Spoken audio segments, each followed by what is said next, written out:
Yo, c'est Léo. Aujourd'hui, on se trouve pour l'épisode final où on mène Sarah à 10 001 € par mois. Et ben, du coup, on est en live. Sarah est là, en chair en os à côté de moi. Salut Sarah, comment tu vas? Très bien, et toi? Très très bien. Sarah était de passage dans ma ville natale, Marseille. Donc elle m'a dit, bah vas-y, viens, on fait l'épisode en vrai. Donc là, normalement, il y a eu... C'est le 5e ou le 6e? Ouais, 5e ou 6e épisode. Bon, déjà, bonne nouvelle, on a réussi L'objectif. on a réussi l'objectif, les 10K, les 10 001 €, lol. Et par contre, ce qu'on n'a pas réussi, c'est en 30 jours. Donc on l'a fait en 35, Ouais, 35, c'est 36 jours. Donc voilà. Le but d'aujourd'hui, c'est vous montrer tout ce qu'on a mis en place durant ces 6 dernières semaines de la manière la plus simple possible. C'est quelque chose que vous puissiez comprendre et surtout appliquer et vous rendre compte qu'on est plus...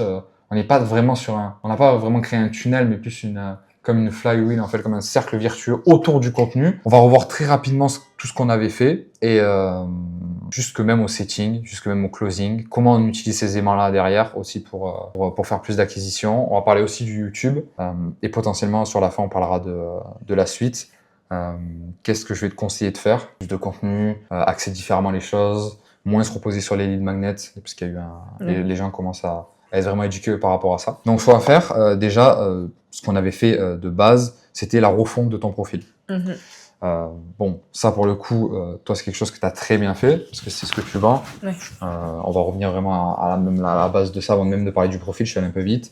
C'est surtout par rapport à ce que tu vends, qu'est-ce que tu vends? Aujourd'hui, ce que je vends, c'est pas compliqué, c'est de gérer vos stories de A à Z, mais pas que en tant que prestataire de service, mais vraiment dans la stratégie complète, soit de la data, analyse de closing, tout vraiment le système complet. Voilà, donc stratégie historique qui a pour but d'acquisition et ton avatar. C'est tous les infopreneurs qui font minimum 10, 15, plutôt 15K par mois, et vraiment les aider à doubler, voire tripler leur chiffre d'affaires grâce aux stories qui est un pilier. Il faut vraiment que tous les piliers soient OK aussi, c'est sûr, mais vraiment consolider ce pilier-là au maximum. Ok, alors rapidement, je vous montre ce petit miro que j'ai fait. Qu'est-ce qu'on a fait? On a créé une offre qui était unique. Il n'y avait pas beaucoup de gens, il n'y avait quasiment pas de gens qui faisaient ça sur le marché. En tout cas, il y avait que des gens qui étaient un peu en mode prestataire de service, qui ne faisaient que le design. Donc nous, on a changé ça. On a vraiment créé une offre où, à mon sens, tu as des avantages, tu as ce qu'on appelle des unfair advantage. Donc tu as des avantages que les gens n'ont pas et qui galéraient à pouvoir avoir. Sur toute la partie analyse de content, analyse de story et aussi toute la partie, tous les outils que tu possèdes pour analyser les appels de closing, trouver les sujets qui vont convertir, les douleurs de l'ICP, etc. Donc déjà, il y a eu ça qui a été selon moi le truc le plus important parce que l'offre, ça fait pas quasiment tout, mais quand même. Le but est que vous deveniez le choix logique sur votre marché. Pas que vous soyez le meilleur de votre marché, mais qu'en fait, c'est juste logique d'aller chez vous, tout simplement. Les gens préfèrent aller vers du logique que ce qu'ils préfèrent. Donc, par rapport à ça, ça a été ultra important. Derrière, quand on a des offres comme ça, à haut levier, forcément, on a essayé de trouver une cible avec du cash. Donc là, Sarah vous l'a dit, c'était des infopreneurs minimum 15K par mois. Pourquoi minimum 15K par mois? C'est pas juste pour dire qu'ils ont du cash. Bon, déjà, oui, vous l'imaginez. La barre à l'entrée, elle est plus facile pour eux. Sur les offres de Sarah, forcément. Et en fait, pourquoi cette cible? Ce qui est très important, c'est de comprendre aussi que quand, avec une telle cible, il y a déjà des écosystèmes qui sont là en place. Et forcément, Sarah, toi, tu vas avoir plus de résultats clients sur quelqu'un qui a tout un écosystème, content, sales, etc., autour de son business, plutôt que de quelqu'un qui vient de commencer. Même si, on l'a vu, tu as quand même réussi à récupérer du cash sur des gens qui étaient en dessous un peu de ces standards-là. Oui, bien parce sûr. que tu as proposé aussi l'optimisation du profil, etc. Parce que toi, ton but aussi, c'est que les stories, c'est que les gens viennent sur le profil et s'abonnent, en plus des leads choix, etc. Donc, tu as quand même cette petite offre à côté que tu proposes aussi aux gros, mais surtout que tu peux proposer aux petits aussi. Ça permet d'aller récupérer du cash, mais même si le cœur du poulet, on l'a vu sur l'offre d'ailleurs, c'est une offre à abonnement. Ultra important, au moins Sarah n'a pas besoin d'aller chercher 10 clients tous les mois, et auquel cas elle y arrive. Là on verra si tu as des problématiques de delivery, et on te le souhaite en tout cas, et même tu as déjà commencé à déléguer quelques parties, on en parlera après, c'était pas le but d'aujourd'hui. Donc offre unique, avec un mécanisme unique, qui a beaucoup de leviers.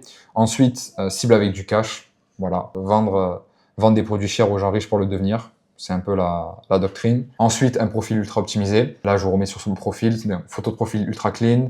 On arrive, on comprend ce que Sarah fait. Si je veux trouver et chercher son nom sur Insta, je la trouve direct. J'ai un peu qu'est-ce qu'elle fait. Un peu la story plus communément appelée Start Here.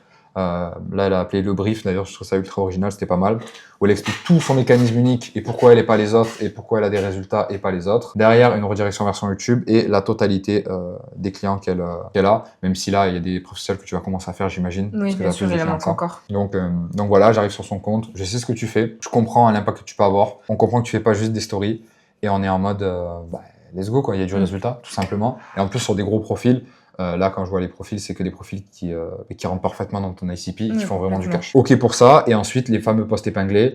On a mis un post qui explique un peu tout ton storytelling et comment, c'est quoi ta manière de voir les choses, un peu les croyances que tu as aussi.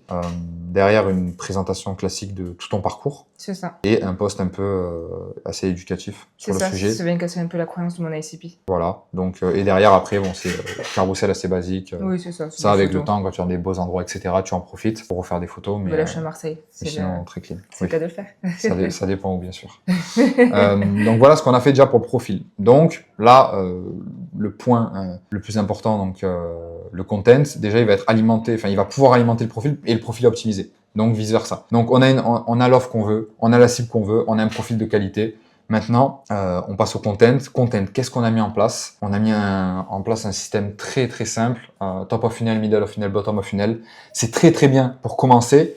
Bien sûr, par la suite, on va faire quelque chose de différent. Je reviendrai à la fin de cette analyse et de cette étude de cas, de qu'est-ce que va être la suite pour toi. Mais c'est vrai que pour commencer, c'est ultra efficace. On a pu le voir. Toi, déjà, par rapport à ce dont on vient de parler, et surtout sur la partie contenu, qu'est-ce que ça a changé? Qu'est-ce que tu pensais? Parce que tu faisais déjà du contenu. Ça, tu avais déjà une offre, tu faisais déjà genre 1000 balles par mois. C'est ça, j'avais déjà du contenu, mais qui n'était pas forcément assez ciblé. C'est-à-dire qu'au début, j'étais beaucoup plus prestataire de service que ce que j'ai fait aujourd'hui. Donc, en fait, on a pu réussir à faire en sorte que mon offre elle soit irrésistible et qu'en fait, comment dire ça? Que, entre guillemets, la phrase, c'est que j'ai pas besoin de mes clients, mais c'est eux qui ont besoin de moi, mais du coup, pour pouvoir faire plus de chiffre d'affaires. Et aussi, ce que j'ai compris, c'est que faire des vidéos qui vont vraiment chercher mon ICP, et pas que du gros et que, entre guillemets, des touristes, ce que je faisais beaucoup avant. Et que là, on est en train aussi encore plus rediriger vers du contenu qui va vraiment chercher ma cible parfaite. Ouais, c'est ça, ce qui était important de voir, c'est parce que tu avais déjà fait du content, ça avait déjà un peu marché d'ailleurs, mais à mon sens, c'était pas assez ciblé, ça, on a rebossé sur ça. Ça peut être très frustrant parce que au niveau des stats, on peut se dire putain, mais en vrai, Sarah, ça marche pas pour elle. Si on parle juste purement de vanity metrics, donc les abonnés, les likes, etc. C'est très bien d'en avoir. Mais pour closer sur des gros tickets, c'est pas forcément quelque chose qui est utile. On a pu le voir. On est parti donc sur plusieurs types de content, donc des contents pour attirer du monde. Eux, forcément, plus ils sont virales, on va dire, mieux c'est, parce que les gens vous découvrent grâce à ça. Et ensuite, sur des contents pour venir casser les croyances, légèrement, pas éduquer, mais montrer qu'on a l'expertise. Et derrière, après, des stories, des stories à la une, des reels où on montre toute la proof. Et ça, c'est le plus important. C'est ça qui te positionne en autorité sur ton marché. Et en fait, ce qu'on a fait, c'est que même au-delà du content et de l'avoir fait sur le profil et dans les reels, et après, je passerai au YouTube aussi, mais c'est que quand tu as une offre qui s'adresse qu'à un certain type de personnes, on va dire des clients un peu plus premium, ça vient servir le contenu. Et donc forcément, que tu vas attirer des gens. Si demain, tu aurais une offre pour du B2C, vraiment B2C2C, il n'y aurait aucun intérêt de faire du contenu ciblé. Quoi. Ça aurait été pas, à mon sens. Ensuite, YouTube. On a fait la refonte du YouTube. C'est ça. Très rapidement, ce qu'on a fait sur YouTube. Et tu avais déjà commencé, de toute façon, en amont, une vidéo qui explique tout ton système. Tu avais fait un vlog, on avait parlé, ce qu'on garde, ce qu'on ne garde pas. Ouais, ce qu'on garde plus. À mon sens, ça sert à rien aujourd'hui. On verra après qu'est-ce que tu vas faire en termes de chaîne YouTube, etc. Avoir deux chaînes YouTube, tout ça. Mais là, dans un premier temps, pour moi, c'était inutile. Ouais. Ça allait trop disperser la petite audience qui était présente. Et ensuite, tu as fait un podcast où tu te mets avec un infopreneur. Franchement, c'est cool. Tu tournes aussi j'attends aussi que tu mettes les témoignages. Ouais. Même s'ils font 5, 10, 20 minutes, on s'en fout. C'est pas important. Il faut les mettre. D'ailleurs, on avait cette discussion comme quoi, à mon sens, des témoignages de 1 heure, des gars qui écoutent ça, honnêtement. Ou celui qui va écouter ça, c'est du B2C. Oui. Donc, si t'es vraiment B2C2C, genre vraiment le mec qui part de rien, oui, il va l'écouter. Par contre, toi, aujourd'hui, tu parles à des infos qui font minimum 15K par mois. Ouais. À mon sens, en 5 minutes, c'est très bien. Discussion de 5 minutes. Moi, je prends mon cas. Jamais de la vie, je vais aller écouter un truc. Rien que franchement, ça dépasse les 25 minutes, je suis froissé. À part si c'est des mecs, mais c'est des mecs dans la lune qui font genre 1 million d'euros par mois. Oui, c'est ça. Complètement. Donc voilà, on a débattu là-dessus. Au niveau du content, ça va être story, du coup, preuve sociale, étude de cas, présentation des systèmes. Mais en fait, tu réponds aux problématiques de ta cible dans des vidéos. qui dure entre 10 et 15 C'est minutes. ça. Le but, c'est qu'en fait, dans ton setting, quand tu vas rencontrer des gens, tu vas pouvoir leur dire, ok, putain, c'est quoi ta problématique aujourd'hui? Ah, c'est ça, ben tiens, j'ai fait une vidéo là-dessus. Ouais. Et c'est ultra adapté à chaque fois. Et ça, c'est vraiment important. En fait, tu vas créer Enfin, au-delà même de juste publier sur YouTube, tu vas créer une bibliothèque de lead magnet en soi. Ouais, complètement. Tu vois, que tu peux nurturer les gens avec. Et que ce soit avant l'école, etc., au moment où tu sens que c'est plus opportun. Donc voilà tout ce qu'on a fait pour le content. Ensuite, sur la partie setting, ce qu'on a fait, ça c'était ultra important, on a mis un process d'audit en place. Vu ton offre, toi, c'était plus pas un audit que tu as fait, mais ça marche tout le temps sur d'autres niches. C'était un process d'échantillonnage où tu proposais une séquence de story. Comment ça s'est passé quand on a commencé ça? Dès le premier épisode, on a commencé. Au début, en fait, vu que moi j'avais du mal à cadrer l'appel, c'était plus en mode, on va dire, appel de touriste et du coup, c'était compliqué après de convertir le client. Et dès que j'ai su mettre le cadre dans l'appel, après, ça a été plus facile parce que c'était certes un peu d'apport de valeur, mais du coup, j'ai réussi à bien pitcher mon offre, ce qui fait qu'après, à la fin, le client est obligé de me demander lui-même quelles sont mes offres pour après pouvoir le closer. Ça vient pas de moi en fait. C'était quoi les craintes que tu avais au début par rapport à ce process-là? Du setting, hein, qu'on parle vraiment. On parle du setting, ensuite on va découler sur le closing. Le setting, j'avais du mal à cadrer, c'est-à-dire que j'ai une accroche assez où j'aime bien piquer, parce qu'aujourd'hui, dire salut, ça va, ainsi de suite, on sait très bien quand on en a marre. Et du coup, c'est vraiment essayer d'être original et venir piquer un peu sur ce que la personne a dit, alors que son feed ne suit pas du tout ce qu'elle est en train de faire. Et après, sur le closing, ça va être vraiment le côté, j'avais du mal à garder le cadre et je me laissais très vite dépasser par la personne en face. Et plus elle était importante entre guillemets sur le marché, et plus je me faisais écraser dans l'appel de closing. Ok. Les premières ventes sont venues assez rapidement avec ce process-là. Qu'est-ce qui, selon toi, fait que ce genre de process, ça t'a permis... Pourquoi ça a marché selon toi? Parce qu'en fait, ça donne de la confiance aux clients parce que déjà, des retours que j'ai eus par rapport aux clients que j'ai réussi à signer, c'est qu'ils se sentent pas obligés de signer avec nous et que vu que c'est pour eux gratuit ou on apporte de la valeur, mais en fait, le fait que ça vienne de la proposition, ils se sentent pas entre guillemets obligés vu que c'est un appel de closing et tout. Voilà, c'est tout ce que j'ai retenu et après, du coup, nous, ça nous permet de pouvoir bien délivrer, bien pitcher notre offre et surtout nous apprendre à bien la pitcher pour montrer au client en face que aujourd'hui, quand on le pitch son offre, il y a aucun monde pour lequel il se dit c'est pas fait pour moi. Ouais, c'est ça, qu'il soit. Le but, c'est toujours pareil. Hein. Quand vous créez une offre, et là, ce qu'on a fait avec Sarah, c'est que le mec, s'il dit non, en fait, il se sent un peu con, quoi. Ouais. C'est vraiment, il a aucune raison en fait de refuser. C'est vraiment, le mec doit pas réfléchir. Ça doit être vraiment, j'ai aucun intérêt à faire ça. Et cette approche, notamment sur des prospects un peu plus éveillés, on va dire ça comme ça, surtout sur du gros B2B, si on peut appeler ça du gros B2B, c'est vraiment, en fait, moi je suis l'avatar de Sarah, donc forcément c'était plus facile pour moi tu vois, quand je rentre dans des appels comme ça, parce que j'ai déjà eu des appels comme ça d'ailleurs, où on me propose des échantillons, ou de produits, ou un audit, ou peu importe, en fait, je me sens pas en mode, ah vas-y, va me closer. Ouais. Et en fait, ça fait baisser la garde. Et il n'y a plus d'ego dans l'appel. Ouais, c'est pas aussi. Et ce que je répète à chaque fois, c'est voilà, 1 heure d'audit ou d'échantillonnage, ça vaut 10 heures de visionnage sur YouTube. Et en fait, ça contracte terriblement le cycle de vente. Et c'est ce qu'on cherche à faire tout simplement. Donc, ok pour ça. Les clients sont venus vite. C'est quoi? Il y a eu les premiers clients, on est arrivé aux 4-5 000 rapidement. C'est ça. Je crois. Ça a été quoi la problématique après? J'ai mal fait le suivi du setting. C'est quoi? Il y avait trop à faire. Et au début, j'ai eu du mal à gérer le côté délivrer les clients, faire le design, faire le setting en même temps. Du coup, je me suis un peu perdue là-dedans. Ouais. Et après aussi, parce que au bout d'un moment, on se sent un peu trop confiant, on n'applique plus la méthode du setting. Donc, vraiment, c'était pas bon. Et après, quand je l'ai repris, forcément, j'ai réussi à closer beaucoup plus de... Enfin, en tout cas, booker beaucoup plus de calls et après, forcément, les closer. Une grande partie. Ça, la difficulté, c'est...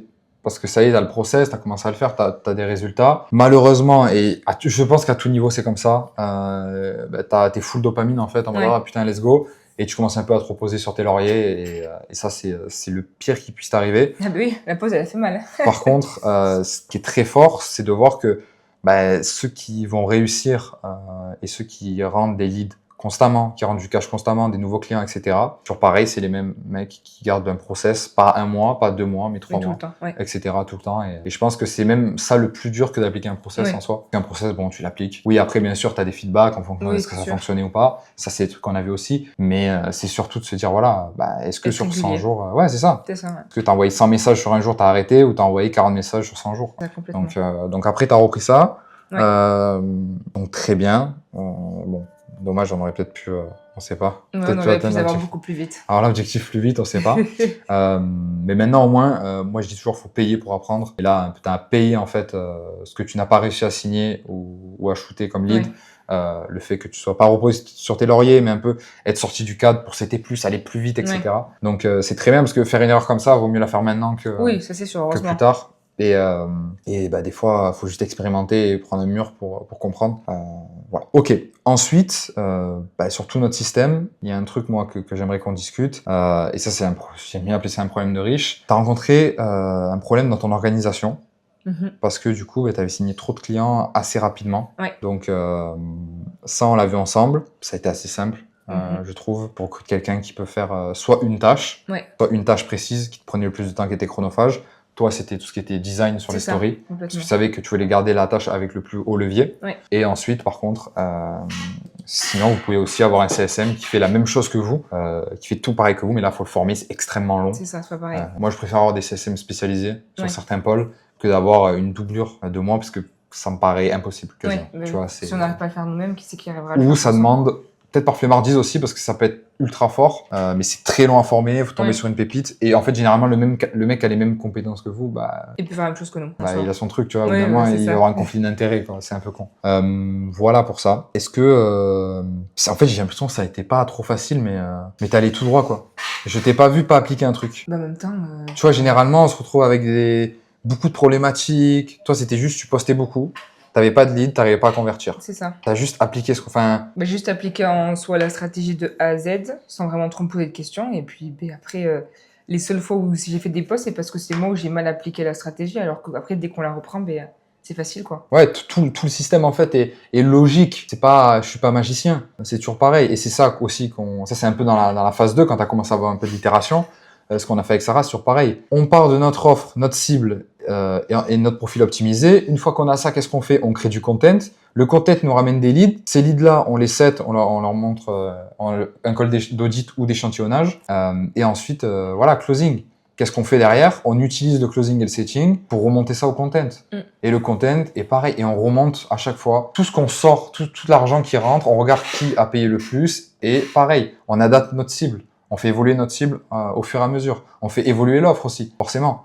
Je prends un exemple. Nous, on faisait des offres très done with you il y a quelques temps. On a vu que le marché a changé, que les gens voulaient de plus en plus de done for you. Aujourd'hui, on propose des done for you où on vient prendre place avec toi dans le business. Pourquoi on a fait ça? Parce qu'en fait, on s'est rendu compte que dans notre content, et du coup, par extension dans le stitching et dans le closing, on attirait des personnes en fait qui étaient juste en mode ouais, ben moi, une simple formation, ben aujourd'hui, je pense qu'il me faut plus. Ouais, complètement. Donc là, on vient prendre des parts, etc. Et voilà, tout simplement. Est-ce qu'il y a un truc de compliqué là? Non, rien. Dans mon petit schéma que j'ai fait sur Paint. En vrai, c'est facile. Hein. En fait, tout c'est compliqué, c'est parce qu'on se le complique nous-mêmes. En fait. Ouais, ou peut-être des fois, en fait, tu as plusieurs solutions devant toi et tu réfléchis à laquelle prendre au lieu d'en prendre une. Ouais, oui, c'est ça. Alors qu'en fait, il y a juste à se faire dans l'ordre. Hein. Tu vois, moi, je trouve qu'il n'y a pas eu on n'a pas eu de galère par rapport à ça. Non. Voilà, tout ce qu'on a fait, tout ce qu'on a mis en place avec Sarah. Bien évidemment, on a été en full organique. Je parlais des ads après. On a été en full organique, ça allait très vite. Je vois pas. En fait, je me demande s'il y a une personne sur Terre qui applique et qui bosse comme tu l'as fait, qui regarde tous les épisodes de coaching, qui n'a pas de résultat. Je me demande si c'est possible. C'est impossible. Si elle applique tout de A à Z, c'est impossible. Et je tiens bien à préciser, tout part de l'offre et de la cible. Mais genre vraiment, tout part de l'offre et de la cible. Parce que si vous avez une offre qui est semblable à tout votre marché, si vous avez une cible qui a pas du tout de cash, oui, vous allez vendre des produits à 25 €. C'est pas utile, mais en mode, c'est pas du tout mon funnel. Moi, je pense pas comme ça. Il y a 2-3 clients qui peuvent vous permettre en fait de juste changer votre vie tous les mois. Donc, ayez des cibles premium, ayez des offres à mécanisme unique et à gros levier. Ok, donc maintenant, c'est quoi la suite, Sarah, parce que tu as tout très bien respecté. Alors, que va être la suite pour toi? Maintenant, à mon sens, tu as assez de preuves sociales. Tu vas créer un deuxième compte. Ça va être le nom de ta boîte. Ok, en plus, je l'ai déjà. Voilà, c'est quoi le nom de ta boîte là? Creator Frequency. Il faut un truc qu'on comprenne direct, qui fasse pas de cheap. Le cheap là, le nom? Non, mais après... Ça fait une tête, ça s'est vu de suite. On se posera dessus. Okay. On se posera dessus pour voir c'est quoi un bon nom, pourquoi c'est important d'avoir un bon nom, est-ce que ce que tu as fait c'est bien ou pas. Ensuite, deuxième compte Insta avec que de la preuve sociale, mais que de la preuve sociale. En Reels, sur ce compte Insta, soit tu mets des Reels collab Oui, Quand sur ton compte principal, tu as des trucs avec de la preuve sociale, ok, très bien. uniquement dans ce moment-là, tu fais pas de collab avec les autres, Ok. tu n'es rien à voir avec les autres. Et ensuite, sur ce compte-là professionnel, on va dire, de ta boîte, là par contre, tu vas mettre des rediffs, des moments, tu vas mettre du clipping de YouTube. Ok, très Ok. bien. C'est vraiment, là-bas, c'est vraiment, genre, c'est ciblé, mais c'est du bof de chez bof. Ok, On s'en fout, enfin, faut pas avoir de reach, on s'en branle. Ouais. C'est les gens qui t'ont connu, qui sont venus après sur ton compte de boîte, qui se font mettre dans la machine à laver là-dedans. Ok, Avec que du bof toute la journée. Ouais. Parce qu'en fait, le problème, c'est que si par semaine, je sais pas, t'as 7 contents, ben, peut-être que le mec qui a vu que un seul contenu bottom of funnel qui a depuis un mois et qui en a vu qu'un, ben, allez, il va encore attendre une semaine pour en revoir un autre. eh oui. Alors que s'il se fait spam, il s'est abonné à l'autre compte et qu'il se fait spam toute la journée de bottom Ok. of funnel, ça va accélérer le processus de vente. Ouais. Parce que lui, tes conseils et tes contenus pour attirer du monde, ben, il n'en a plus rien à foutre. Ouais. Tu vois. Il est plus dans cette phase d'achat. Donc voilà pour ça. Ensuite, YouTube, pareil. YouTube, à mon sens, faut continuer. Je pense que dans un mois ou deux, quand ce sera bien lancé, on pourra faire. Mais YouTube, la suite, ça serait d'avoir une deuxième chaîne YouTube. Ok, Une chaîne YouTube, c'est vraiment une bibliothèque de story valeur, ok, de vidéos de valeur. ouais, Donc vraiment, limite à utiliser, tu peux réutiliser dans ton setting, etc. Des vidéos qui font genre, allez, 15 minutes max. ok, Et une deuxième chaîne où là, ça va être des trucs un peu plus lifestyle, mindset. ok, très bien. Donc deux comptes Insta, deux chaînes YouTube. Et du coup, là, pour le compte Instagram, ce qui à mon sens va être ultra important, ton compte principal, là, ça va être de passer à 14 posts. Ça peut paraître beaucoup. Mhm. Maintenant, tu commences à être organisé. Tu vois qu'en un tournage, tu peux faire Ouais, beaucoup. Et Prends du un coup, seul l'idée, c'est de plan. quoi? C'est d'avoir la même stratégie, multiplié par 2?